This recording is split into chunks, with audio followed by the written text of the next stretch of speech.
విజయవాడ మాజీ ఎంపీ కేశినేని నాని 120 కోట్ల బ్యాంకు కుంభకోణానికి పాల్పడ్డారని ప్రస్తుత విజయవాడ ఎంపీ కేశినేని చిన్ని ఆరోపించారు. రుణాలిచ్చే బ్యాంకులు రైతులు 2 వాయిదాలు చెల్లించకపోతే భూమి లాక్కుంటారు, 3 వాయిదాలు కట్టుకుంటే ఆటో డ్రైవర్ల నుంచి వాహనం తీసేసుకుంటారు. కానీ ప్రజాధనం లూటీ చేసిన మాజీ ఎంపీకి ఇచ్చిన అప్పు గురించి మాత్రం పట్టించుకోలేదన్నారు. బ్యాంక్ అధికారులు ఎవరితో లాలూచి పడ్డారని ప్రశ్నించారు.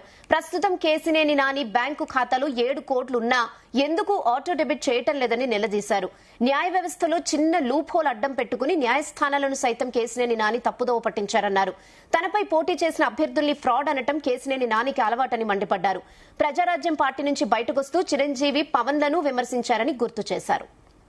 రుణం ఇచ్చినాక వాళ్ళు 2 ఇన్స్టాల్మెంట్లు కట్టలేదంటే వాళ్ళు పొలాన్ని నాటుకోవడానికి రిప్రజెంటేటివ్ పంపించేస్తారు బ్యాంకు, అది 2వ ఇన్స్టాల్మెంట్కి.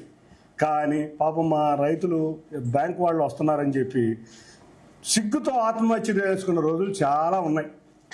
చాలా సిగ్గుతో ఆత్మహత్య చేసుకున్నారు. అంతేకాకుండా మా ఆటో కార్మికులు ఉంటారు, వాళ్ళ జీవనోపాధి కోసం రుణం తీసుకుంటారు, ఆటో రుణం తీసుకుంటారు. కానీ 3వ ఇన్స్టాల్మెంట్ కట్టకపోతే ఏం చేస్తారు? బ్యాంక్ వచ్చి ఆటోలు లాక్కుపోతారు. ఏ రోజు కూడా బ్యాంకు 3వ ఇన్స్టాల్మెంట్ కట్టకపోతే సీజ్ ప్రొసీజర్ ఉంది. మరి ఇంత బడాబాబులు, మరి 120 కోట్లు ఎన్పిఏ అయిపోయి 11 సంవత్సరాలు అయిపోయినా కూడా బ్యాంక్ అధికారులు పట్టించుకోలేదంటే బ్యాంక్ అధికారులు ఎవరితో లాలూచి పడ్డారు?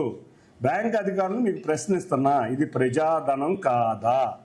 న్యాయ వ్యవస్థలో చిన్న లూప్ హోల్ని అడ్డు పెట్టుకుని బ్యాంక్ అధికారులను ప్రలోభ పెట్టి కోర్టుల్ని కూడా తప్పుదోవ పట్టించేటట్టు బిహేవ్ చేస్తా భారీగా 120 కోట్ల అక్రమ సంపాదనతో, అది కూడా నేను ఒకటే చెప్తున్నా, నువ్వు ఉన్న ఇల్లు ప్రజలది, ఎందుకంటే అది బ్యాంక్ ఆస్తి.